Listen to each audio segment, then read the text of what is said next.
great question, because usually people always talk about all the good stuff that entrepreneurship does, but they don't talk about the bad stuff. So, true entrepreneurship, again, I keep saying this, it's not about business ownership. So, don't think that every time you own a business, this is going to happen to you. But let me tell you a little bit about what happens when you really believe you're taking on entrepreneurship, and that vision and that belief and everything starts happening. Here's what happens. So, you start not having a life, first off.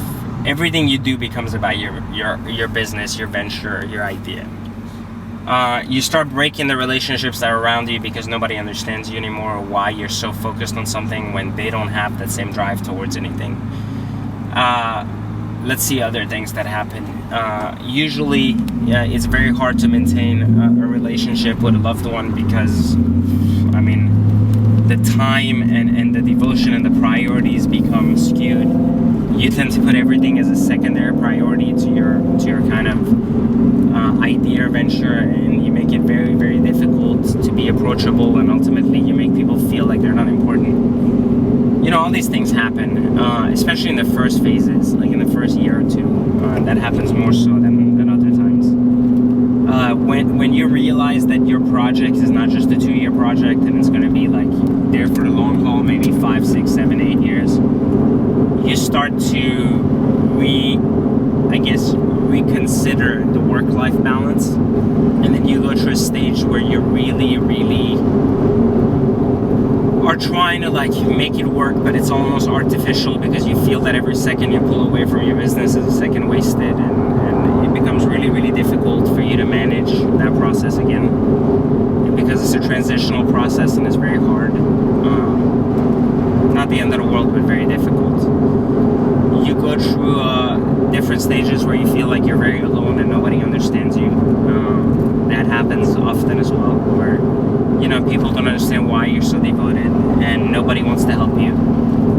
Then you also go through phases where you believe so much in what you're doing that when you reach out to partners and people you want to have help you, they tend not to, and people just reject you, which is normal. You deal with it, but because you're so adamant about your project and at the beginning so emotional, you take it very personally, and you're like, you know what, I'm going to show you how much of a mistake that was, which is wrong too. But these are all the emotional roller coasters someone goes through. I think more so than others when during that episode when you're discovering what true entrepreneurship is and how it differentiates from business ownership.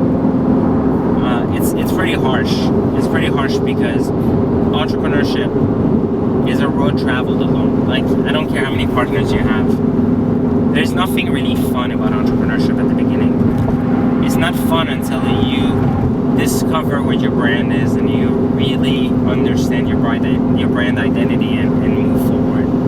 But it's so hard to get to that place. It really is. And it's one of these things where I could tell you, it's a lot of entertainment working for yourself, but it's 10 times harder than working for someone else. So if it's 10 times harder, then, that whole feeling you had when you hated your boss, or you hated the environment you were in, well, it only gets better. It gets better, but not at the beginning. It is harder at the beginning, so it only gets better in the long haul. So in the short haul, it's very difficult to kind of adapt to the environment that's constantly changing, where you become almost obsessed, but you don't want to believe you're obsessed because your belief is so strong about your project that it's not obsession, because you believe in its outcome, which is where it differs from how people look at it from an external lens, because they're not in it, right? They're not in the project, so they don't understand what you're seeing or believing in. But they, on their side, just sit there and just watch you be overly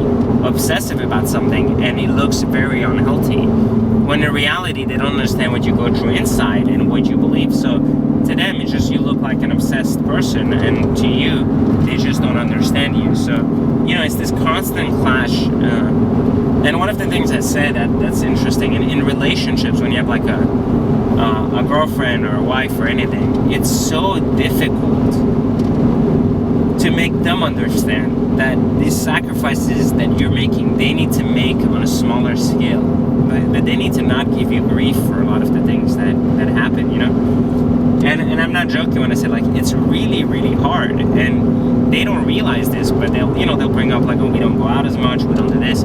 They don't understand that by bringing that up, it pushes you further away from them. So all of these things, are just occurrences and things that happen within the scope of what business is and what entrepreneurship is. But it's more so obvious in entrepreneurship because your belief system just is in the process of getting retweaked and reworked, and it becomes very, very difficult. So if you think entrepreneurship is easy, you're wrong. And if you think that it's glamorous, it's definitely not glamorous in the stages of growth. It's definitely glamorous in the stages of conceptually when it's done and when you can really share your finished project with the world. But the whole work in progress thing is not cool at all. It's very difficult, and I urge anybody that's thinking about it to reconsider it, and be sure that they're prepared to undergo what they're going to need to undergo to be successful.